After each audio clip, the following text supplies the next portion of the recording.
been very friendly, but not so much to the U.S. government. And I wondered what your experience was with that. Thank you.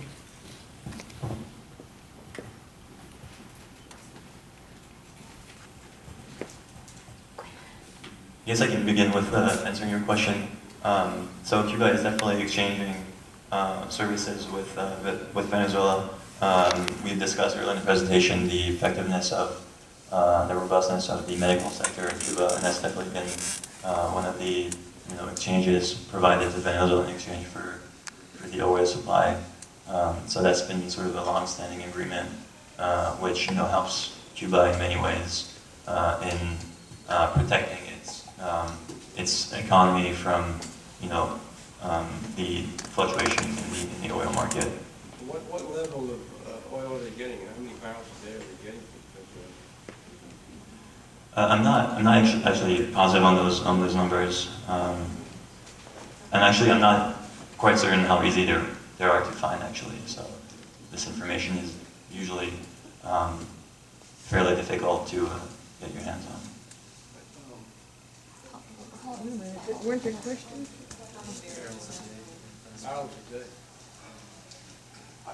I would like to add something to the gentleman's question Yes. on the exchange of doctors for services for Venezuela. Venezuela providing petroleum to Cuba, Cuba providing doctors.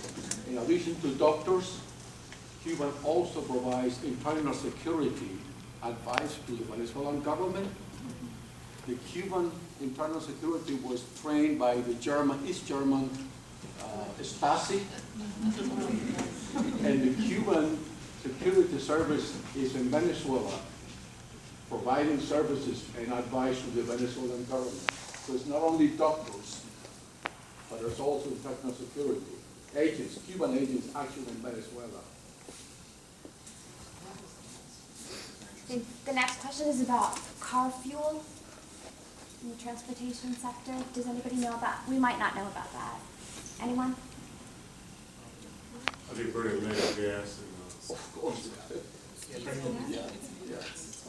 It's mainly diesel. It's real difficult to find a car on the streets which actually use like regular gas. Mainly diesel. So I heard somebody say, of course, but they're burning diesel. Yeah. Volkswagen diesel? It's difficult to find a Volkswagen actually. Most of the cars are from 50s and they call them Frankenstein cars actually because they don't have the original engine. The engines are replaced with another car's engine which is diesel. You're getting a 55 Chevy, but the engine is, I don't know, coming from China or something. Drug and alcohol consumption? I remember asking this question to our professors when we were in Cuba actually. Since they're not really positive about giving that kind of information to the people who come from other countries, I don't have the numbers, and the numbers that I could get from online, they're not actually trustable. But based on my experience, we haven't, and based on my experience and then what we were told from the professors, they don't have a drug problem in Cuba. Of course not. But alcohol is cheap, like really cheap, and yeah, and people drink. So, we haven't gotten any proper information about the numbers of the drug problem or alcoholism. Yes, when I was doing a quick search on demographics, there were no exact statistics on the crime rate and the alcoholism problems. But from what we've learned from the professors and people we've talked to in Cuba, there is no, the drug violence and alcoholism problems are very low. Although, the location for it is ideal for maybe drug trafficking because of the intense presence of police and military, that really doesn't take place. They're kind of fearful to risk something like that happening to them. So, experiences of Spanish speakers versus non-Spanish speakers, maybe? Out of the group, we had what, about 30 people that went? It was 23. 23. It's felt like 30. There was maybe 6 of us that spoke Spanish. Speaking Spanish, I mean, majority of them speak English, and several other languages as well. So English is not the primary, or Spanish is not really their first language. I mean, it is their first language, but they speak a variety of other languages.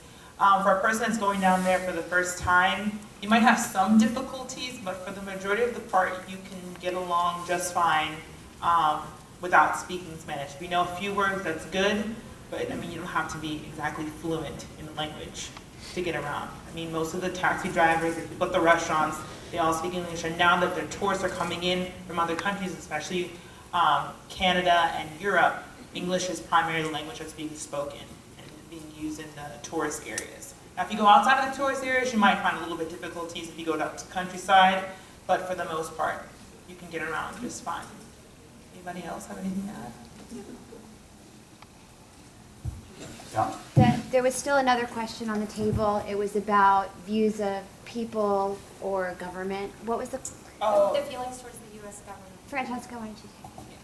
I didn't talk to them about their feelings or something. Yeah, actually, so when I was over there, when I got to talking, so I speak Spanish, when I got to talking to individuals there, they would, they'd be curious as to where I was from, and given that they would see me around with other people speaking English, they would wonder if I was from the United States. They were very curious what it was like for Hispanic people to live in the United States and how they were perceived. So they asked a lot of questions about that. But also one thing that I found very interesting is that everyone that I spoke to was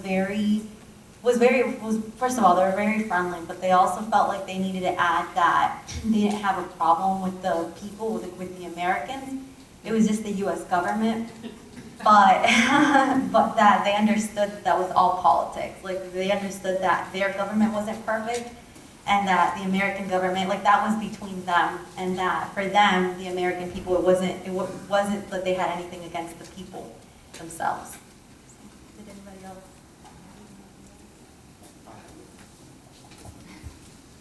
One of the things I'd like to add and emphasize is, and it was put to us by several of our lecturers over and over again, and the big thing with Cuba is respect, and they want to feel that when they conduct negotiations with the United States or any other nation for that matter, that they come up to the table as equals, and that their sovereign laws are respected. They don't want to feel like they're having to settle for less just because they're a small island nation. The U.S. is obviously the 800-pound gorilla. I mean, everybody knows that. But when it comes to doing negotiations, Cuba wants to feel respected as an equal. So North Korea.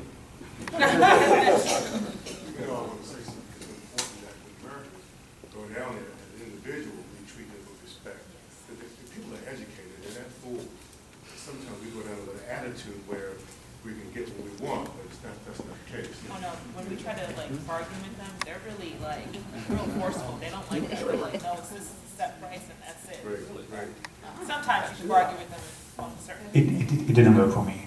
I'm originally from Turkey, and whenever I try to bargain with people, they were really firm with the price, but I'm like, Turco. And then the price changes automatically.